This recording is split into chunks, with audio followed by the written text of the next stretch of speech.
Bem, amigos da Rede Globo, boa noite, pessoal. Boa noite, pessoal. Boa noite, Denis, Cris. Hoje a gente tem aqui um convidado especial, né? Nada menos que Oswaldo Baquim Júnior. Boa noite, Baquim. Boa noite a você, Rick, Denis, Cris, a todos que nos acompanham aí através da TV 24 horas, no SB 24 horas. Recebi com muito orgulho e hoje com muita satisfação. Estou aqui participando pela primeira vez, né, desse espaço, e aos internautas que nos acompanham também nesse momento, um grande abraço e uma boa noite. Legal, bacana, bacana. Denis, Cris? É isso aí, foi bem, viu? Foi bem, muito bem. É bom que a gente reveza um pouco, né, para eliminar um pouco a tensão. É verdade. Ao vivo aqui um gelo. Tá ficando bom. Tá. Tá pegando comigo, Mais né? uns 5 anos eu chego lá. Isso. Devagarzinho. Baquim, deixa eu já começar fazendo as perguntas já. Sua carreira, como que surgiu a vontade na rádio, né? Para começar a rádio, fazer a rádio e depois a TV, que hoje você é narrador da Sport TV, né? É verdade. Bom, as coisas muitas vezes acontecem na nossa vida de maneira inesperada e na contramão daquilo que a gente objetiva, né? Eu confesso que por muitos e muitos anos, né, desde o meu início da fase escolar, eu sustentava a ideia de que seria engenheiro agrônomo. Muito provavelmente, talvez até influenciado por alguns profissionais dessa área que são da minha família e por uma proximidade, não é, com alguns familiares que possuem sítios. Eu passava as minhas férias, né, praticamente de julho e de dezembro todinhas, né, junto desses meus familiares, e fui tomando gosto, né, pela lida na terra e com isso o desejo de que quando abraçasse uma profissão, essa profissão seria a engenharia agronômica. E isso eu sustentei praticamente até as vésperas de ingressar na faculdade, chegando inclusive a prestar vestibular para agronomia. Naquela oportunidade eu buscava uma vaga, pleiteava uma vaga na Exalc, que sempre foi uma referência a nível de Brasil, para quem gosta dessa área, né? Para quem procura um espaço e se profissionalizar nesse campo. Aí prestei agronomia em Piracicaba, na Exalc, fui a Espírito Santo do Pinhal também, porque lá tem uma faculdade de agronomia que é muito conceituada também, né, embora particular. Enfim, meu caminho até então era nessa área. Mas ao mesmo tempo, eu comecei com 17 anos de idade, já junto com o meu terceiro ano do ensino médio, busquei o meu primeiro emprego, porque eu achei que era hora já de tentar a minha subsistência, né? Parar um pouquinho de pedir dinheiro para o pai para tudo, né? Aí eu arrumei um emprego numa loja de material de construção, que era da minha família também, como balconista. Ali ingressei, comecei a trabalhar, e naquele estabelecimento já trabalhava há alguns anos o J. Alves, que hoje é um dos nomes mais conhecidos do rádio aqui em Santa Bárbara do Oeste. Trabalha na Rádio Brasil há muitos anos. Trabalhamos juntos depois, né? Posteriormente em Americana, aqui na Rádio Santa Bárbara FM. Mas enfim, para resumir um pouco a história, ele era o plantão esportivo e o apresentador de um programa de esportes diariamente naquela emissora.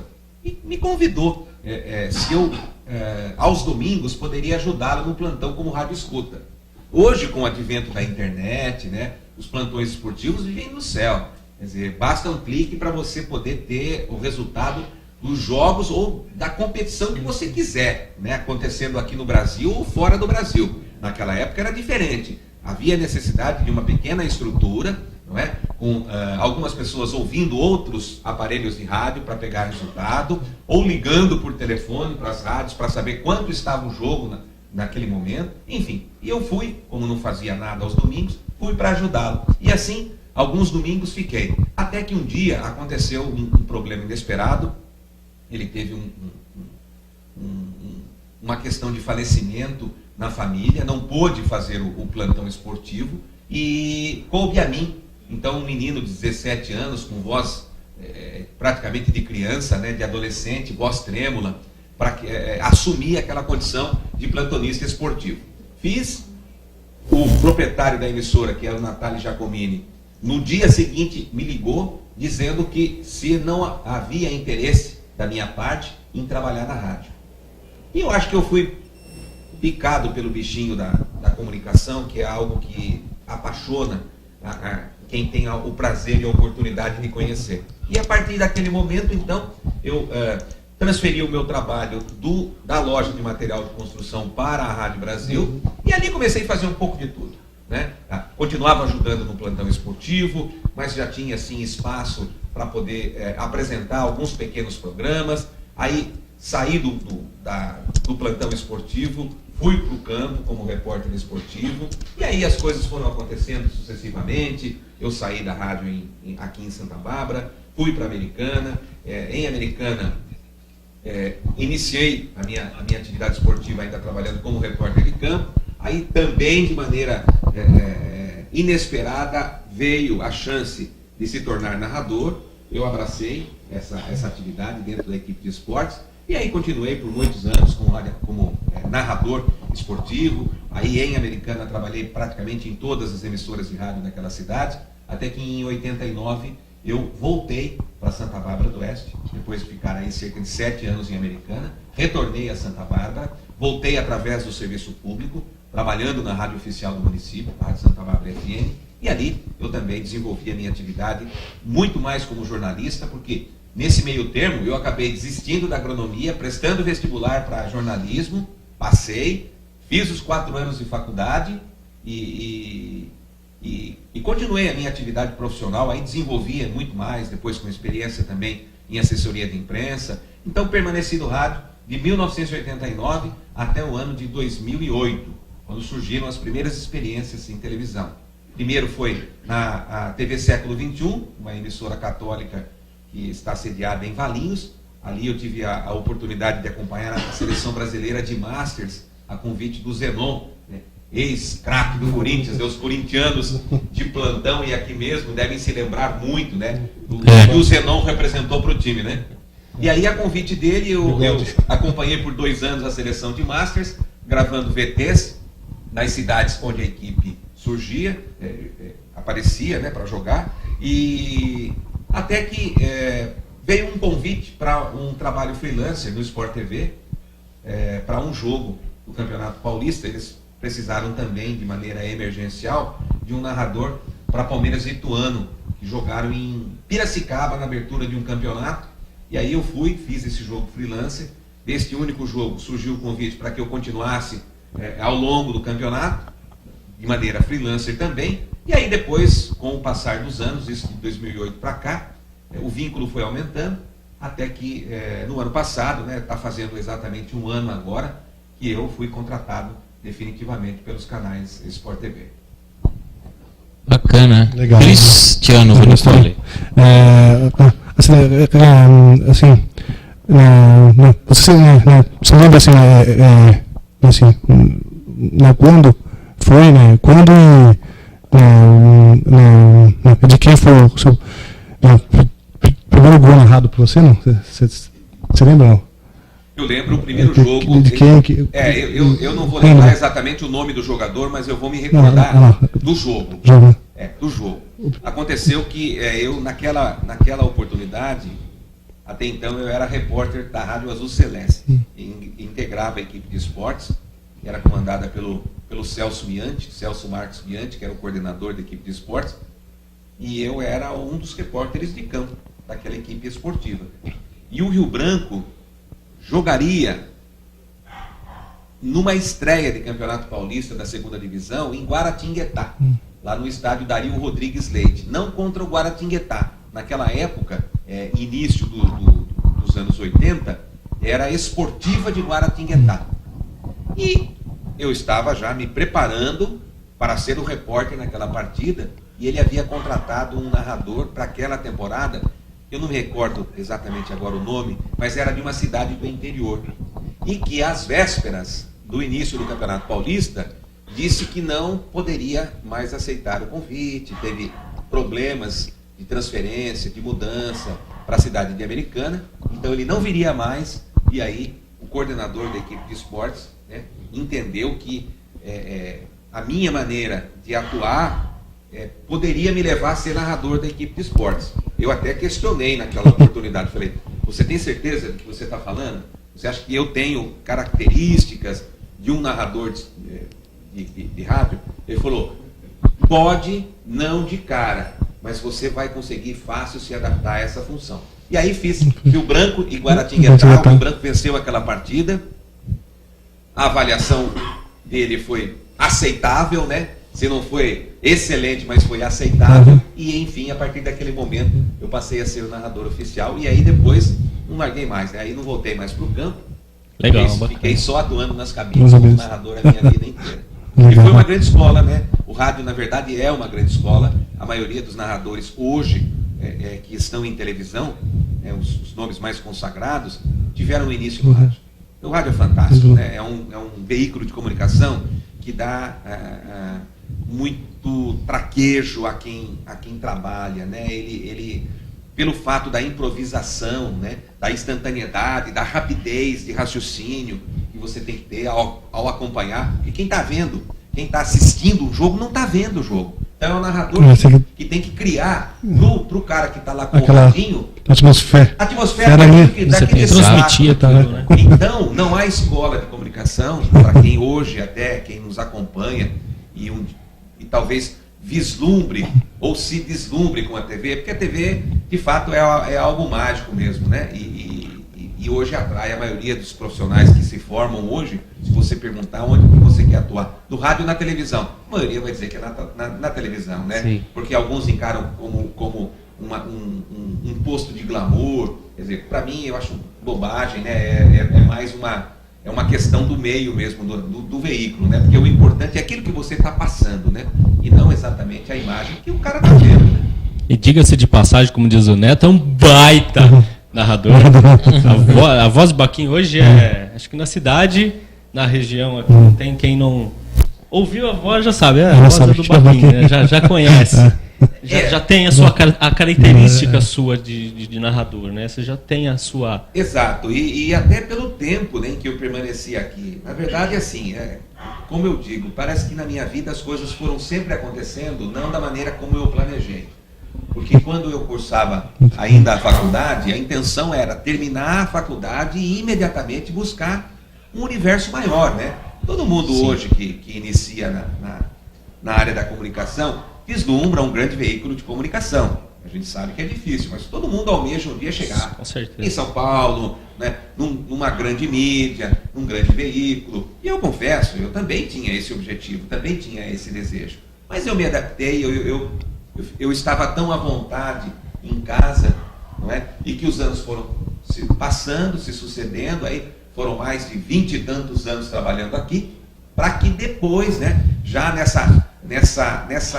nesse estágio da minha vida profissional, eu aí sim conseguisse chegar onde eu almejei lá atrás, né, em 1985, quando me formei, chegar em São Paulo. Mas esses 20 e tantos anos que eu passei aqui, de fato me tornaram, né, pelas atividades que eu assumi, uma pessoa bastante conhecida. Legal, e a bacana. voz principalmente, né? Porque Santa Bárbara ficou muito tempo tendo como o rádio como o principal veículo de comunicação.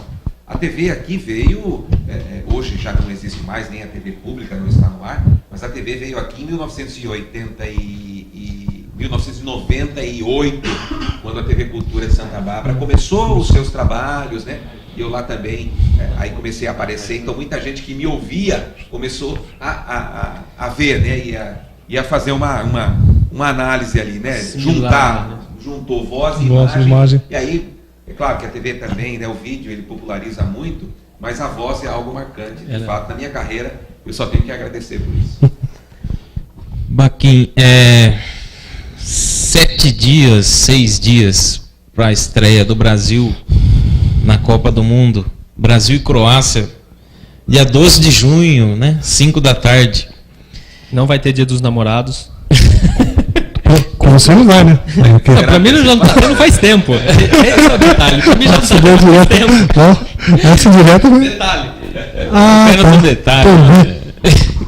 Como você acha que está sendo a preparação da seleção Você está achando legal? Você acha que eles estão se achando muito? Estão muito confiantes demais, né? Até o Felipão puxou a orelha deles essa semana aí. O que você está achando? Você acha que o Brasil tem chance de chegar na final e ser campeão em casa pela primeira vez, né? Tirar aquele fantasma de 50? Olha, antes de responder, Denis, diretamente essa questão, eu acho que gostaria de tecer assim, alguma consideração, algum comentário a respeito do fato do Brasil estar sediando uma Copa do Mundo. Sim. Se você me perguntasse, você entende que o Brasil deveria mesmo sediar uma edição da Copa do Mundo? Eu particularmente acho que não é esse o momento. Nós somos um país em desenvolvimento, um país em crescimento, um país que vai se posicionando, não é, mundialmente em vários aspectos, né? Principalmente na questão econômica, tenta melhorar na questão social, vai avançando lentamente, o atraso é muito grande, mas eu acho que esse não era ainda o momento para que o Brasil assumisse essa responsabilidade. Não é simplesmente dizer, eu aceito ser sede da próxima Copa do Mundo.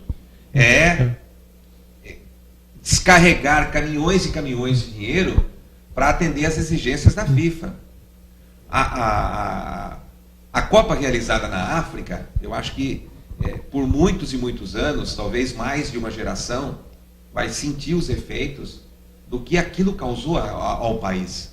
Eu também entendo que a África não tinha condições naquela oportunidade de sediar uma Copa do Mundo. Com certeza. Se você perguntar aos africanos, eles enumeram 100 outras prioridades, senão o futebol. Muito bom.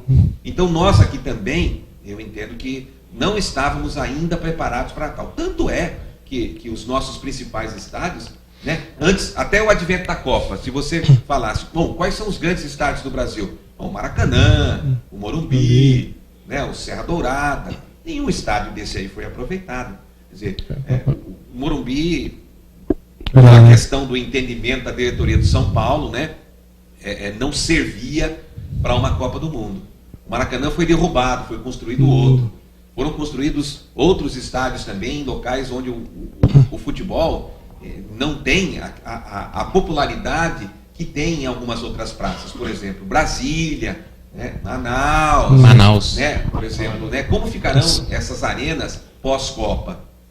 A não ser que haja, né, iniciativas no sentido de que alguns jogos sejam transferidos para lá. Esse é um ponto. Eu acho que o Brasil não estava pronto para ser sede de uma Copa do Mundo. Existem muitas outras prioridades à frente do futebol. Bom, o país se candidatou, o país se credenciou, e aí não coube outra alternativa se não correr atrás do prejuízo. Eu acho que o Brasil perdeu a grande oportunidade de aproveitar o advento da Copa e melhorar um pouco, porque se falou muito que com a Copa viria uma melhoria na estrutura viária das cidades sedes principalmente, né? Melhoraria o transporte, a saúde, a segurança pública. Eu acho que até agora isso pouco tem sido feito ou nada tem sido feito. Até mesmo os aeroportos, né, que são vitais para uma competição como essa. Afinal de contas, nós brasileiros receberemos visitantes de boa parte do mundo, também não estão prontos, têm problemas. Então isso é sinal de que o Brasil de fato não tinha fôlego para poder chegar a essa competição, não é? Atendendo a todas as exigências que quem a organiza faz. Ponto final. A Copa está aí. Estamos às vésperas do início da competição. Então, o que nos resta agora? Eu acho que, enquanto brasileiro, é torcer para a nossa seleção, enquanto brasileiro, receber bem os visitantes que aqui vierem, porque quando quem tem oportunidade, não é? Estava me falando agora há pouco aí que teve recentemente fora do país, é só você sair fora do país para você entender o quão importante para aquele país é receber o turista. Porque ele vai ali, ele vai levar divisas, ele vai propagar o que de bonito existe naquele país, se possível voltar, enfim, é o ciclo econômico que movimenta o mundo. Então acho que cabe a todos nós, a partir de agora, né, nos unirmos em torno dessa competição e torcer para que o Brasil, de fato, consiga aquilo que faltou em 1950. Há uma conta a ser paga, né? Quando o Brasil foi sede, ninguém até hoje aquilo é um trauma, é um fantasma que ronda o futebol brasileiro, vencedor, porque depois de 50 aí vieram os outros títulos, né? Os outros 5 títulos vieram ao longo desses últimos anos. Eu acho que o Brasil tem condições sim de ser hexacampeão, joga em casa, tem um bom time, tem o apoio da sua torcida, mas é preciso tomar cuidado com o excesso de confiança, né? Eu acho que prudência e caldo de galinha, né? A gente ouve dizer que não faz mal para ninguém. Não dá para subestimar algumas boas seleções que vêm com força total aí. E não tenho dúvida de que todos os adversários que enfrentarão o Brasil, sem exceção, levarão como uma conquista de título se de repente conseguirem desclassificar o Brasil. Né? Imagine que glória. Isso aí vai Você ser vai na casa do sujeito e tira lá, tchau. e apronta ali. Mas eu acho que o Brasil tem condições sim de chegar lá com até relativa tranquilidade, né? Mas desde que haja aplicação, de que haja concentração, pé no chão. O Brasil tem a Croácia, tem aí nessa primeira fase México e Camarões, talvez a Croácia adversária mais difícil, o futebol vem crescendo, né? Tanto que hoje as grandes estrelas, não muito diferente do Brasil, não jogam no país, né? Jogam em grandes clubes espalhados pelo mundo. Então vem pedreira aí pela frente já de cara, mas eu acho que o Brasil, repito, deve passar com tranquilidade, pelo menos na primeira fase. Legal. Só voltando rapidinho num assunto que você falou dos estádios, você acha que o Pacaembu pode ser um elefante branco em São Paulo? Então, a questão o Pacaembu, na verdade, é uma muleta, né? Ela é uma muleta que tem servido muito ao Corinthians, né? Atendeu ao Corinthians, que agora finalmente tem o seu estádio, mas agora o Corinthians já não passa mais a depender do Pacaembu. O Palmeiras, até que não fique pronta a sua arena, também vai utilizar ali do Pacaembu. Eu não tenho dúvida de que talvez, quando o Palmeiras também tiver a sua casa, alguma outra equipe passe a mandar os seus jogos ali no Pacaembu. O Pacaembu é um estádio charmoso. Santos? O Santos, exatamente, né? O Santos é uma equipe que em São Paulo, na verdade o Pacaembu, me parece que é a casa de todos. É uma zona ali de é um estádio que é da prefeitura, mas não é de ninguém em termos de time, né? Então, quando há necessidade, o Pacaembu foi palco, né? O corintiano vai lembrar a vida inteira do Pacaembu, né? Que foi ali. Já foi muito lá. Exatamente. Nossa. Muitas conquistas importantes, né? Vieram ali no Pacaembu. E na verdade é um patrimônio, eu acho que do paulistano, né? De todo paulista, o Pacaembu, e ele vai, acho que sempre ter uma utilidade muito bacana, muito interessante, até pela sua localização, enfim, muito charmoso, é muito gostoso ir ao Pacaembu. Só, eu vi falando da África, eu vi uma matéria que lá os estádios, depois que mexeram, ficaram todos prontos lá, teve a Copa, passou, e agora eles não usam os estádios como... Né, aqui seria usado, porque aqui a gente tem mais a tradição. Só que lá eles estão usando os estádios para shows, para academias, eles estão fazendo alguns... Muito mais para manifestações culturais do que propriamente para o futebol. Não vai ser muito diferente, talvez em alguns lugares aqui no Brasil. Sim. Isso daí. Como nós dissemos, Manaus. Brasília, Manaus pode ter o Garantido. Só se quiser. Novo local, né? Novo local, né? Brasília, né? Que também hoje não tem nenhum time de expressão, a não ser que a CBF leve, né? De vez em quando alguns jogos para lá, para que ele possa ter uma utilização devida, né? Mas talvez as outras arenas aí sim já foram construídas em pontos de tradição do futebol, né? Eu tive a oportunidade de conhecer Bahia, né? Bonito também, né? A Fonte Nova, né? A Fonte Nova. Nova. Eu fui ao Mineirão, a Arena Mineirão 2 vezes, transmiti 2 jogos lá depois dessa transformação. Na verdade, esses estádios eles ficaram maravilhosos, né? Eu acho que a gente tem que passar uma borracha em tudo aquilo que a gente viveu. 2 momentos distintos para o torcedor brasileiro, né? Antes e pós advento das arenas, porque o torcedor se acomoda melhor, as acomodações para os profissionais de imprensa também são infinitamente melhores, há uma proximidade com o campo de futebol, e é algo que a gente precisa aprender também a conviver, né? Porque hoje, infelizmente, alguns estádios se transformam e se transformaram em praças de guerra. E na arena não há divisão.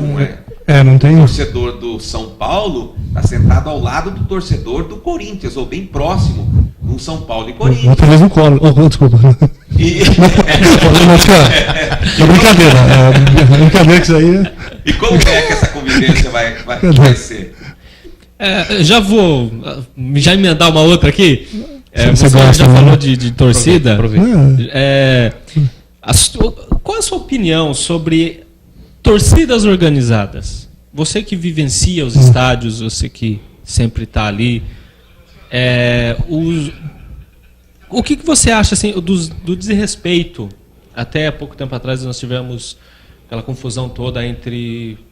foi Atlético Paranaense? O Vasco da Gama, né? Foi na Arena Joinville. Foi o... Que teve aquela barbaridade lá, esse helicóptero. Exato. Tudo, Nossa, foi na Arena Joinville. Isso. Eu estive lá esse ano, depois que a Arena ela ficou um tempo... ficou fechada, interditada, né, pelo Ministério Público. Eu estive lá recentemente para fazer um jogo da Copa do Brasil, Joinville e Novo Hamburgo, e eu conversei com algumas pessoas de lá e eles apontaram assim para mim, mostraram onde aquelas lamentáveis cenas que todos nós não gostaríamos de ter visto, mas infelizmente vimos, né, aconteceram. Infelizmente é assim, tem alguns bandidos que se travestem de torcedores se infiltram no meio. Que se infiltram, vestem a camisa de uma torcida organizada e vão para os estádios com a intenção única e exclusiva de arrumar confusão. Ou vão bêbados, ou vão drogados, e ali eles sequer assistem a partida. Talvez nem saibam qual é o adversário sai o gol, nem do time sabe que teoricamente ele está torcendo. Quer dizer, ele vai porque sabe que ali é um local de concentração, de público, que vai ter, teoricamente, adversário, mas adversário porque é uma questão de torcer. Eu torço para o A e o outro time, e a outra torcida que está ali, né, junto comigo, torce para B. Mas eu acho que é uma imbecilidade, e eu entendo que o poder público tem que agir cada vez mais com rigor. Você acha que falta isso? Muito. Falta muito. Fora do Brasil, o sujeito apronta, ele está banido. Ele está banido. Aquele torcedor, naquele cidadão que jogou a banana para o Daniel Alves, ele está banido. Ele não entra mais no estádio. Agora, no Brasil, nós teríamos uma grande dificuldade, né? Por exemplo, como controlar isso, né? Se não há identificação de quem entra. Vai saber quem que é esse cara aqui, né? Entre milhares. Então, na verdade, nossas leis são muito brandas em relação a isso. A impunidade estimula que essas pessoas continuem frequentando estádio. Mas elas não fazem falta nenhuma se não puderem mais entrar nos estádios de futebol. Porque esses afugentam a família. O nosso sistema de identificação, quer dizer, não tem identificação. Não tem. Está muito ultrapassado, né? Não tem nada que identifique aquele torcedor. Você não precisa apresentar um documento, né? Hoje o seu cartão de entrada é única e exclusivamente o bilhete. Agora, quem está portando esse bilhete? Não há identificação. Mas que é um dos grandes males do futebol, infelizmente, algumas facções organizadas, isso com absoluta certeza eu posso afirmar que sim. Chris, agora você pode falar, Chris, eu deixo. Eu posso falar?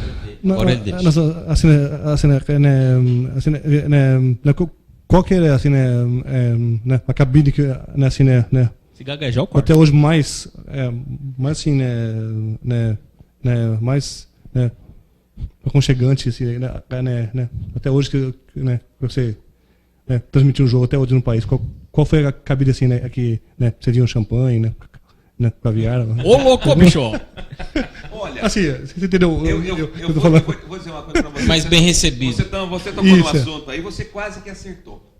Porque no Mineirão acontece o seguinte, por incrível que pareça, o estádio está belíssimo, a Arena Mineirão, estádio maravilhosa, Mas eu não sei o porquê eles esqueceram de fazer as cabines de transmissão. Elas não foram feitas. No projeto original do estádio, elas não existem. Então, o que acontece? Nós, a nossa empresa, a empresa onde eu trabalho, possui 2 camarotes no estádio. E nós transmitimos do camarote. Um camarote, ele é fechado, com vidro, é como se fosse uma cabine. Não é uma cabine, não é? Logo abaixo tem à disposição ali, acho que umas 12 cadeiras. O lugar é reservado, não tem acesso de outras pessoas, senão ali o proprietário daquele camarote. E ali no camarote tem há um completo serviço de buffet, porque faz parte do esquema do estádio. Aliás, as arenas novas todas são assim, né? Então a gente tem inclusive um garçom à nossa disposição. A primeira vez que eu fui lá no Mineirão, a hora que eu entrei na cabine, senti assim, um cheiro de comida mineira, né? Será que um queijo, será que é isso? Aí a hora que eu entrei definitivamente na cabine, aí olhei lá, e tinha richos, né? Com comida, com bebida. E aí dali a pouco se apresentou lá um cidadão dizendo: olha, eu sou o garçom que vai atender aqui ao camarote de vocês. Legal. Mas brincadeira à parte, hoje a gente encontra muito conforto.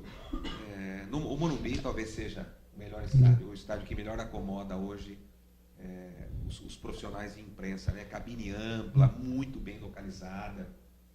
Quer dizer, é um privilégio enorme a gente trabalhar no Morumbi. O Santos, na Vila Belmiro, também é um estádio onde a gente tem também muito conforto, muita tranquilidade para poder trabalhar. E outros estádios também que estão espalhados aí pelo estado de São Paulo, que também oferecem uma relativa condição de trabalho, né, com um pouco mais de conforto. Mas eu apontaria, a princípio, desses mais antigos, né, não falando das arenas, mas desses mais antigos aí, o Morumbi e o Morumbi e o campo da Vila Belmiro. Já o Pacaembu é difícil, a cabine é pequenininha. O Pacaembu é difícil. Eu acho que não havia uma preocupação quando ele foi construído. É um estádio velho. É um estádio antigo. Bem antigo, né? Não se previu que haveria um grande desenvolvimento, né, de veículos de comunicação. Então, particularmente lá, quando a gente vai, a gente fica bem apertadinho. Mas é gostoso, mas é aconchegante. Legal. Beleza. Falar um pouco da nossa cidade. César Cielo, jogadores aí, o campeão lá do Grêmio, lá, Oswaldo, né? Oswaldo Vital. Seu xará, né? Sim. Santa Bárbara tá. Você acha que a população barbarense ou os políticos também juntos, eles faltam um pouco assim reconhecer os ídolos da cidade? Na sua opinião? Tem os árbitros aí que estão também estão aí se destacando aí, vários barbarenses se destacando atualmente, aí, né? que tá pitando, né? O Vinícius Furlan. Eu acho que talvez não haja ainda um reconhecimento como deveria ser para essas pessoas que hoje levam o nome de Santa Bárbara do Oeste aos 4 cantos do mundo.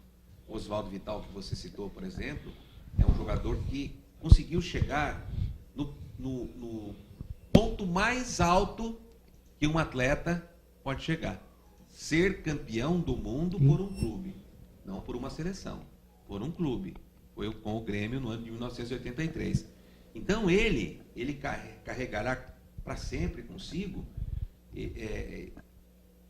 esse título, não é? Essa conquista que é gigantesca para um jogador de futebol. César Cielo também entrou para a história da natação, não só brasileira, como para a natação mundial também. É alguém que, onde quer que esteja, nunca renegou o nome de Santa Bárbara do Oeste. E eu acho que a cidade sempre revelou grandes nomes, né? Quer para o futebol, quer para outras áreas de atuação também. Não é? Hoje nós temos, como o Rick disse, Vinícius Furlan e Rafael Claus, representando brilhantemente a cidade de Santa Bárbara do Oeste no cenário da arbitragem nacional. Veja que Rafael Claus aí agora foi indicado como um aspirante à FIFA. Não tenho dúvidas de que chegará ao quadro de árbitros da FIFA com tranquilidade, assim como por uma questão de tempo, só mais um pouquinho, o Vinícius também vai poder chegar lá. Mas nós tivemos também já no passado, né, outros barbarenses que brilharam no futebol. Né, o Brandão, que jogou no Santos, o Eusébio, que jogou no Santos, jogou inclusive com o Rei Pelé, era amigo particular do Rei Pelé. Tivemos o Wilson Gotardo, tivemos... Exatamente. André Cruz, que por aqui passou. Jogou também. No Milan. Diego Tardelli, né, que ainda hoje está na ativa. Está no auge. Oscar, né, que Gilson Batata também. Gilson Batata. E o Oscarzinho, que é da seleção brasileira. Verdade. E que, até por aquela confusão territorial, né, por viver ali na linha de tiro entre Americana e Santa Bárbara, não é por culpa dele, né, por culpa, talvez, de uma situação que foi criada há mais de 30 anos atrás. Muitas pessoas que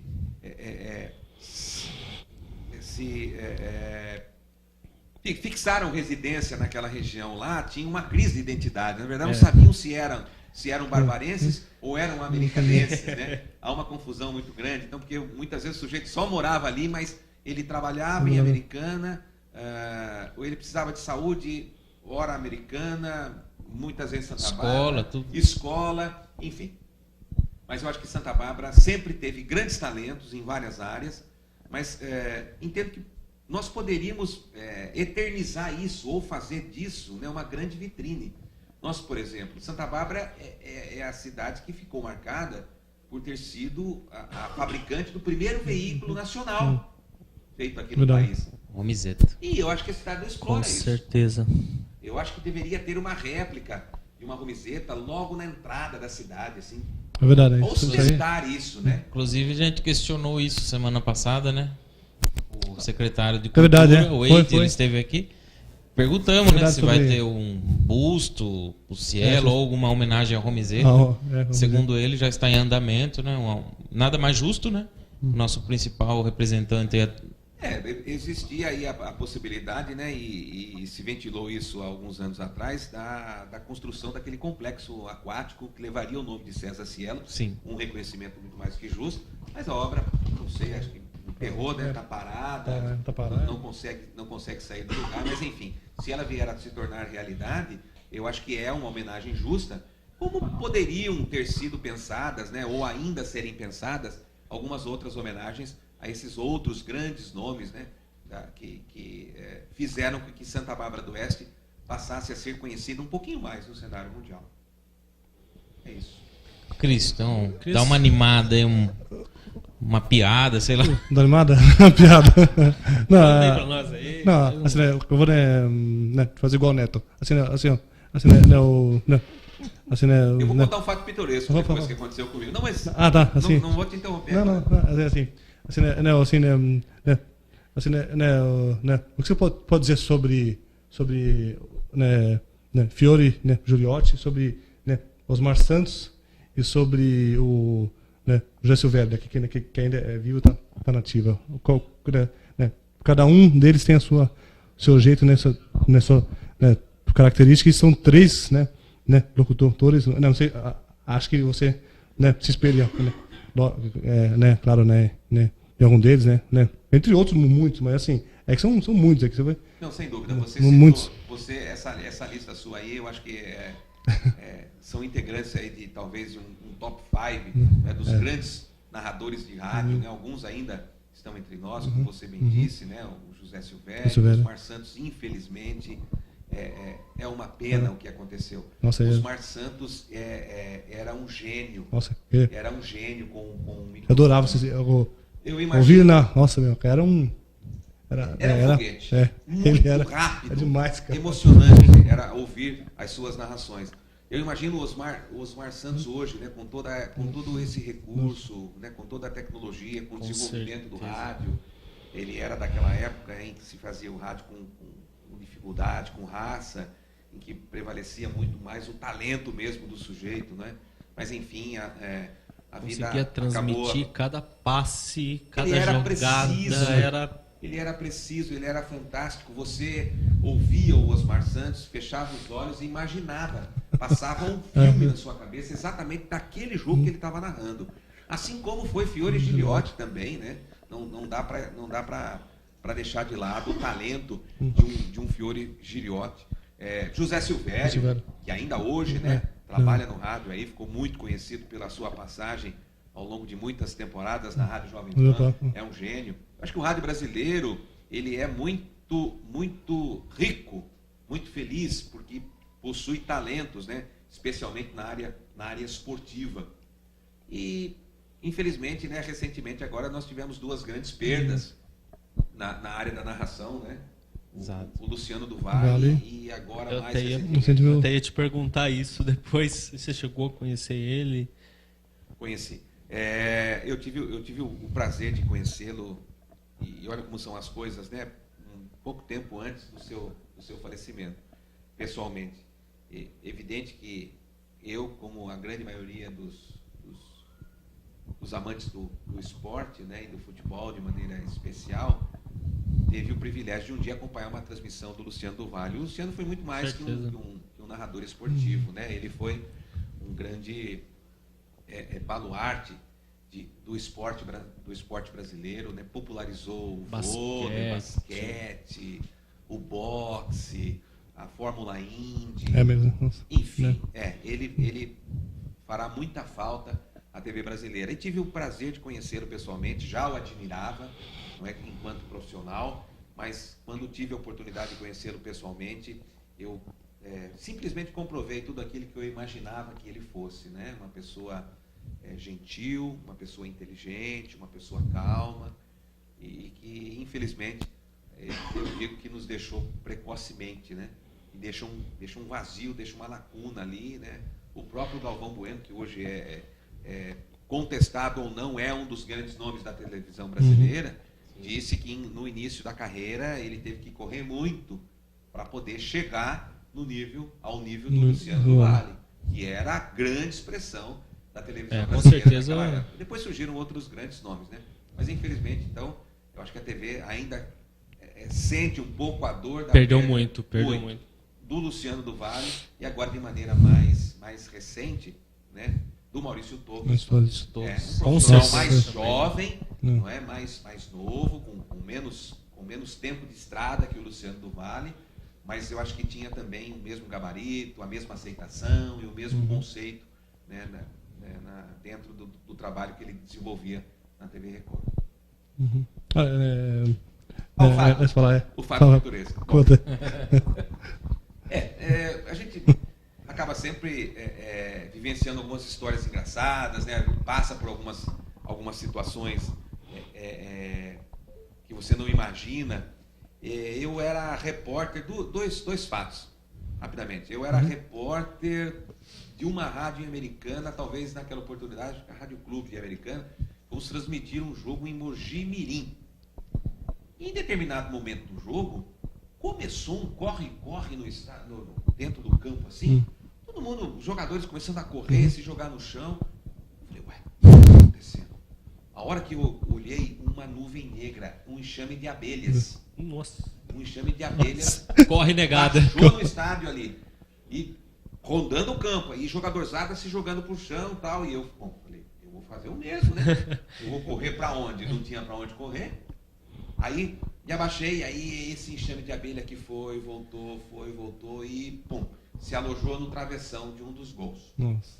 Aí ficou aquela montanha de abelhas, o jogo ficou paralisado, foi preciso chamar o Corpo de Bombeiros, o Corpo de Bombeiros foi lá, demorou um tempo, enfim. Acho que nós tivemos um atraso de mais de 1 hora para o início da partida, até que as abelhas fossem desalojadas. Eu não lembro, mas eu vi alguma coisa na TV. Mais recente. Eu acho... Não, foi há muito tempo atrás eu vi alguma coisa sobre isso, mas não sei se é o mesmo fato. Pode ser. Eu cheguei a ver alguma coisa disso. Pode ser que depois, mais recentemente também, teve um fato semelhante também, uma invasão de um enxame de abelhas. Mas enfim, eu estou falando isso porque eu presenciei. E um outro fato... Legal, não, uma coisa interessante. E um outro fato também que aconteceu, isso foi demais. Eu trabalhava aqui ainda na Rádio Santa Bárbara FM e fomos para a Americana, nossa equipe de esporte, transmitir o derby. Um dos derbys. Rio Branco e União Barbarense. Uma quarta-feira à noite. Aí nos preparamos, juntamos os nossos materiais e fomos para o estádio. Eu não sei exatamente por qual motivo, chegamos um pouco atrasado do horário de costume, né? A gente costuma chegar com antecedência para poder instalar os equipamentos, testar o som, esperar que a adrenalina baixe, né? Para que você depois possa conduzir a transmissão de maneira mais tranquila possível. Mas naquele dia parece que tudo não estava dando certo para nós, não. Tivemos problema na saída, chegamos tarde, e aí uma interferência maluca no nosso retorno lá no estádio Décio Vita, e a gente tentando acertar, e o jogo por começar, e a gente tentando acertar o som, e o som não acertava, e não acertava, e não acertava, enfim. Decidimos, vamos assim mesmo, vamos na raça, vamos embora, vamos pro jogo, vamos assim mesmo, eu estou sem retorno, mas vamos embora, vamos transmitir o jogo. União e Rio Branco, os dois são alvinegros. E, muito bem. Começa o jogo e bola, sai o jogo, né? Toca a bola União Barbarense, recebe atrás o zagueiro tal, coloca na frente, tenta uma primeira ação ofensiva, vai para fora pela linha de fundo, é tiro de meta para o Rio Branco. Aí, responde o Rio Branco, o jogador tal, na frente. Bom, passaram 3 minutos, o comentarista era o Clóvis Magal. Ele me cutuca, fala assim, viu, você está narrando os times invertidos. Você está narrando os times invertidos. O que você está falando que é Rio Branco é o União. O União está com essa camisa. Como eram alvinegros, e por conta até o time mandante é que tem a prioridade de usar o seu uniforme número 1. O União entrou com o uniforme número 2. E por conta de todo aquele nervosismo, de todo aquele trabalho que nós tivemos para tentar ajustar o som, eu não me atentei a hora que os times entraram em campo. A gente estava preocupado em acertar o som. Mal conseguimos pegar a escalação. Começou o jogo, eu fui embora. 3 minutos de jogo narrando com os times invertidos. Ele me cutucou. Aí foi só risada, né?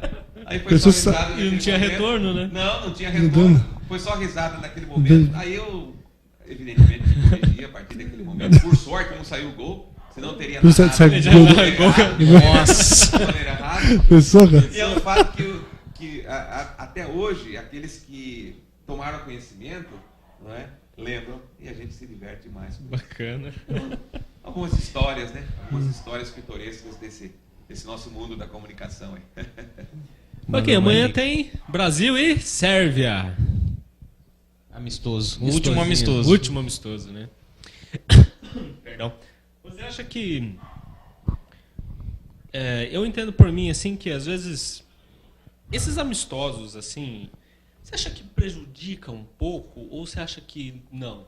Você acha que seria bom ter esses amistosos tão perto da Copa, assim, da estreia? Eu acho assim, é um risco. É de, né, lesão, de... É um risco, né? Pode acontecer. Nós podemos perder, por exemplo, nossa joia rara, né? Sim. O Neymar. Com certeza. Haja visto o que aconteceu no amistoso contra o Panamá. Muito embora eu entenda que o Brasil começou a bater primeiro que o Panamá, né? O Brasil chegou Davi Luiz estava batendo. Como diriam os antigos, né? Da correntinha para cima. Que agora foi pro PSG, né? Diga-se de passagem. Foi pro PSG. Uma transferência milionária, né? A maior. O maior zagueiro, maior. Enfim, há um perigo da lesão, né? Isso é. Mas como também o jogador pode se lesionar até num treinamento, num coletivo, enfim. Mas há esse perigo, há um risco. Agora, há uma outra questão também. Enfrentar quem às vésperas de um Mundial? Por exemplo, uma equipe forte, que talvez... já chega na maldade. Empregue, ou maldade, ou empregue muitas dificuldades, e aí ficaria uma imagem, né, de que a seleção não estaria preparada o suficiente. Veio o Panamá. Não é uma equipe ruim, né? O Panamá quase não se classificou por pouco, né? Por detalhes para a Copa do Mundo. Mas demonstrou que o futebol lá está muito longe do futebol brasileiro. Mas enfim, o Brasil jogou, venceu por 4-0, o Neymar fez a festa, deu o seu show e ficou uma excelente impressão, não é? Para os goianos com relação à seleção brasileira. É o que deve acontecer também no compromisso contra a Sérvia agora em São Paulo. Aliás, a seleção brasileira não tem boas recordações não de alguns jogos em São Paulo, né? Eles dizem que o público paulista é muito exigente, cobra demais, mas enfim, eu acho que a oportunidade que a seleção tem, né, diante de um adversário teoricamente fraco, de poder mostrar um bom futebol, é o último amistoso, né, antes do início da Copa, e aí então efetivamente iniciar a sua jornada na Copa do Mundo, eu acho que de maneira unânime, né, não tendo a desaprovação de boa parte dos torcedores. Eu acho que é isso. Na sua opinião, qual seleção que pode atrapalhar o Brasil nessa caminhada aí? Você acha que Espanha, Alemanha? Eu acho que é a seleção que não está no grupo do Brasil. Eu não entendo que Camarões, Croácia e México, né? O México perdeu o fôlego já há um bom tempo, né? Deixou de ser aquela seleção perigosa, que de vez em quando apertava. Mas enfim, a Espanha é sempre a Espanha, né? Atual campeã, embora não viva hoje um grande momento. Enfim, espera-se uma redenção do futebol da França, né? Que foi um fiasco na última Copa. Né? Ninguém entendeu o que aconteceu com o futebol francês naquela oportunidade. A Alemanha é sempre a Alemanha, a Argentina é sempre uma rival, é um osso duro. Eterna rival, né? Essa aí tem exatamente. jeito. Então eu acho que poderíamos partir por aí, né? Talvez uma Inglaterra também, com uma tradição do futebol inglês, né? Mas eu colocaria ainda, mesmo diante desses adversários mais complicados, o Brasil como favorito. Uruguai você não colocaria? Olha, eu acho que do futebol sul-americano, eu não vejo que o Uruguai tenha força suficiente para avançar até uma fase mais aguda. Essa é a minha opinião particular. É um futebol duro, né? O Uruguai tem a sua característica de jogar, mas eu acho que diante do adversário onde a técnica prevalece, eu acho que talvez seja suficiente para superar a força uruguaia. Dos sul-americanos, eu apontaria a Argentina como um grande problema que o Brasil possa ter pela frente, caso cruze aí numa fase mais aguda da competição. Só eles não querem usar aquela aguinha batizada que nem o Maradona usou. 90, né? O Maradona deu pro branco.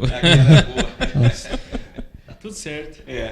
Um pouquinho, assim, agora, assim, né, como seria, assim, né, narrar um campeonato de xadrez, assim, é muito emocionante.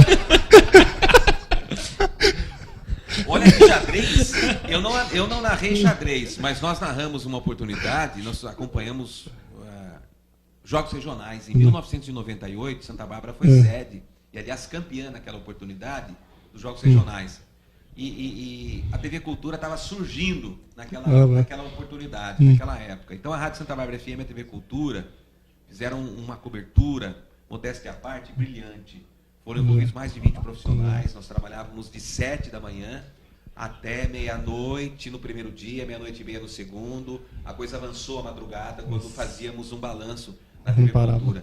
E olha só, estou falando de 1998, estou falando de transmissão ao vivo da TV Cultura, com equipamentos rudimentares, né, câmeras em VHS, alguma outra um pouco melhor, mas transmitimos algumas competições ao vivo, né, do Esporte Clube Barbarense, transmitimos handball do SESI, natação no Barbarense, atletismo no Centro Social Urbano, até tênis de mesa fizemos também, só faltou o xadrez. Faltou o xadrez. O problema do xadrez é que entre um lance e outro... Deve ser uma emoção, né? Tu dorme, né? Dorme um pouquinho, tira um cochilo. Aí, a não ser que intercalasse com uma bela de uma seleção musical, né? Aí sim, daria para sustentar uma transmissão de xadrez. É igual beisebol, né? Haja coração, diria Galvão Bueno. Dizem que também, beisebol, né? Que falam que lá fora é uma febre, né? E assim, né? Vai né, falar de cultura mesmo, né? Pra gente beisebol, que lá, né, o americano né, fissurado, né? Adora, né? Beisebol, não, é uma... Na verdade, até hoje, eles não aceitam que o futebol seja jogado com os pés. O futebol, na essência, é com as mãos. Com as mãos. Soccer. E aqui pra gente, que é uma outra cultura, a gente pode até achar chato, mas eles adoram, para a gente pode ser monótono e vice-versa. Também, né? Joaquim, a primeira vez que você narrou o jogo do União Barbarense, você lembra de algum gol assim, União, que você... Olha, eu vou ficar marcado... Para complementar, um gol que marcou sua carreira do União e um golaço, assim, você teve o maior prazer de narrar. Não, foi sem dúvida, né? O gol do Gilson Batata, o segundo gol do título e do primeiro acesso do União, quando venceu o Noroeste lá em Bauru por 2-0, eu era o narrador da Rádio Santa Bárbara FM, talvez aquele tenha sido o mais emocionante gol que eu pude transmitir na minha vida. Tive a felicidade de acompanhar outros acessos do Rio Branco e também da Internacional de Limeira, nessas minhas andanças aí pelo rádio da região, mas eu acho que você ser o narrador de uma emissora de rádio da sua cidade, num jogo, né, onde o time consegue concretizar um sonho de muitos e muitos anos, chegar à elite do futebol do seu estado, e você estar ali, né, ao vivo, vivendo toda aquela emoção e passando toda aquela emoção para os seus ouvintes, eu acho que é um privilegiado, eu acho que sou um predestinado nesse sentido, por ter tido a felicidade de viver aquele momento, né? Então, o gol do Gilson Batata foi um campeonato fantástico que ele fez, a União de azarão passou a condição de favorito, né? Reverteu, deixou adversários importantes para trás, né? Ponte Preta naquela oportunidade, né? O próprio Noroeste, e ninguém apontava a União como favorito ao acesso e muito menos ao título, né?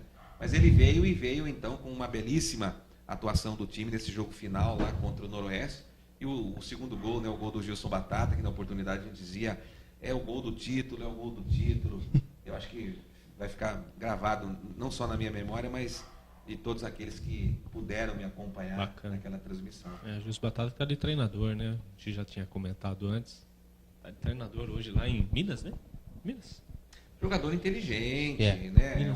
Um profissional diferenciado. Eu percebia que, de fato, ele seguiria no mundo esportivo, principalmente no futebol, após parar com a carreira, assim como outros jogadores o fazem também, né? O André Cruz, hoje empresaria jogadores, o Wilson Gotardo também, né?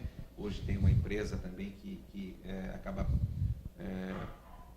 lançando, né, jogadores aí no mundo do futebol. Bacana, são barbarenses privilegiados, né? Que venceram no esporte e hoje continuam aí dando muita alegria para todos nós. Passa rápido, né? Falta 3 minutinhos, as considerações finais aí. Da minha parte, eu agradeço demais a sua presença aí. Fica o convite para voltar mais vezes. Só para lembrar aí o pessoal que está em casa aí, o fundo aí é a Arena de São Paulo, segundo a FIFA. Não vem, não. Aqui é o nosso estádio.